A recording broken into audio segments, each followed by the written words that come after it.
So we are going to start our second half, and I'd like to introduce Swanie McIntosh-Lily, who is going to talk to us a little bit about a deeply personal story related to access and living between two worlds.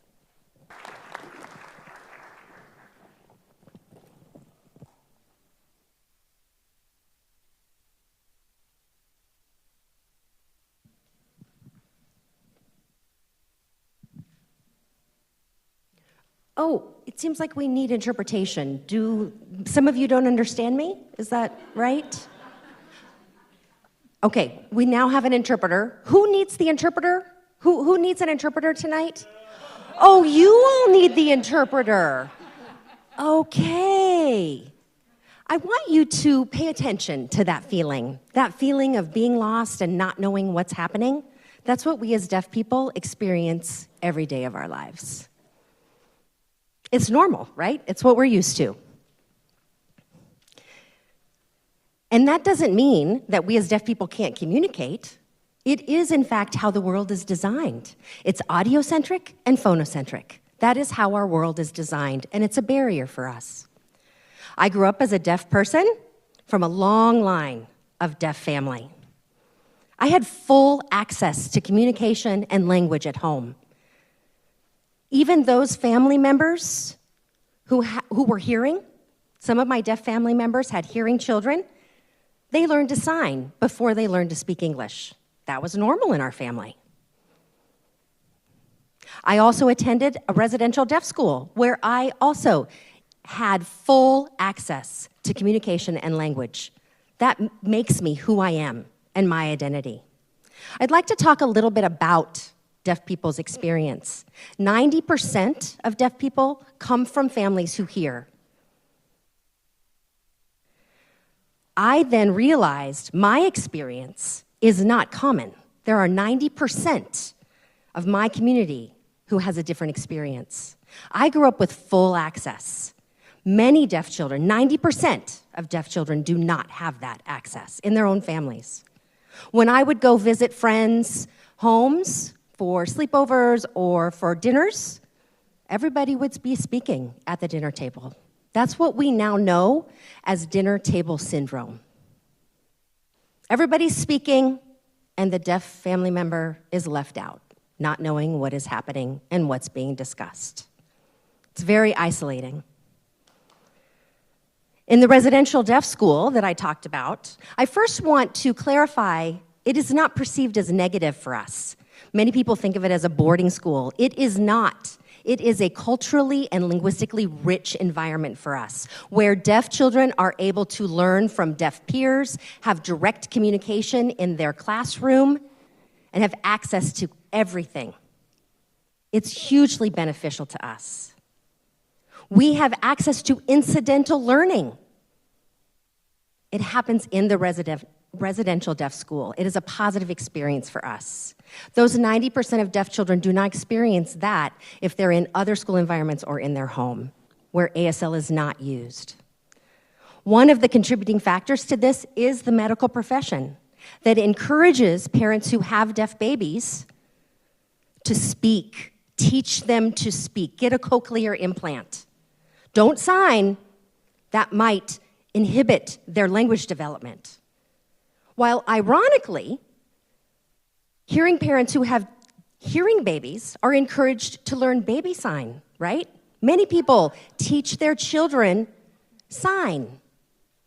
However, if you have a deaf child, you're encouraged not to. And it is an irony, however, it is also extremely harmful to deaf children.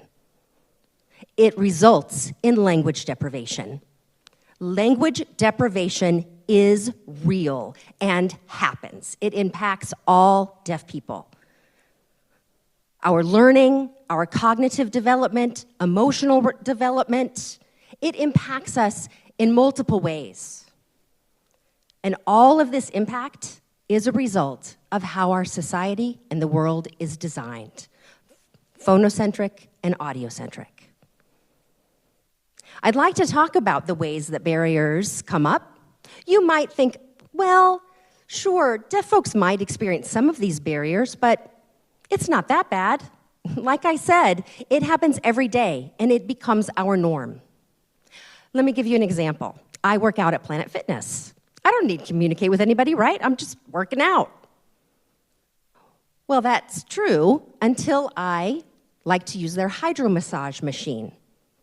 When I have to reserve the machine and nobody's at the front desk, they have a system that has a walkie-talkie. And what you do is you press a button to let somebody know that you're at the front desk, and then they'll answer. Well, I hit the button, and I see a light that shows somebody's talking, so I just keep hitting the button. Oftentimes, it's 15 minutes between somebody finally comes because they've not gotten an answer. Now, I go to Planet Fitness daily often, but they haven't changed anything. They still have this walkie-talkie system. I have another example, unfortunately, that happened here when I was teaching at KU.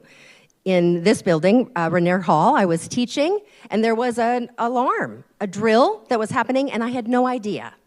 Students were reacting, and I noticed something was happening. They were having a tornado drill. I didn't know what was happening. There was no visual symbol of anything. So the students were tasked with explaining to me what was happening, and I followed them down to the basement. That's an example of little barriers that actually accumulate and become large barriers because of the system design. Now, I also have examples of experiencing access. Starbucks, some of them have visual kiosks. And not only Starbucks, there are fast food restaurants now that have those kiosks where we can place our order and experience that just as anybody else. I don't need to have my phone out or write notes or be asked if I lip read. There are other places that I experience this access where television screens are already captioned.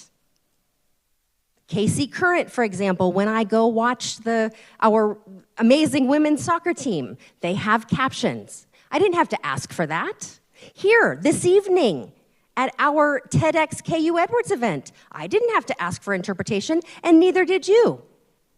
We all have access. We all attend this event, and access was taken care of for us. That's how society and the world should be designed. I'd like to talk a little bit about my identity and being deaf. I am very proud to be deaf. Being deaf is not a problem. The problem is access and how the world is designed. It is designed assuming everybody hears. When somebody doesn't, then we look at accommodations. Like we're doing people a favor. Like this is a luxury. No. This is not doing me a favor. This is not a luxury. This should be my human right, having access. The concept of allyship can be a complicated one. If you're thinking about how to become an ally, don't come from a place of guilt. Don't come from a place of wanting to save or rescue. It's truly a responsibility.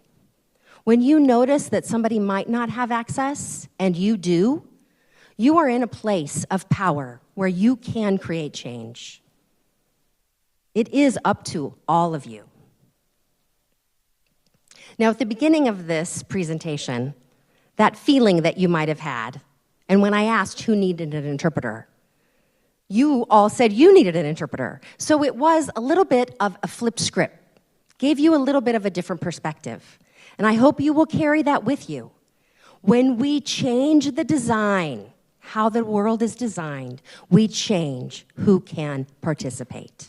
Keep that in mind, please, and thank you.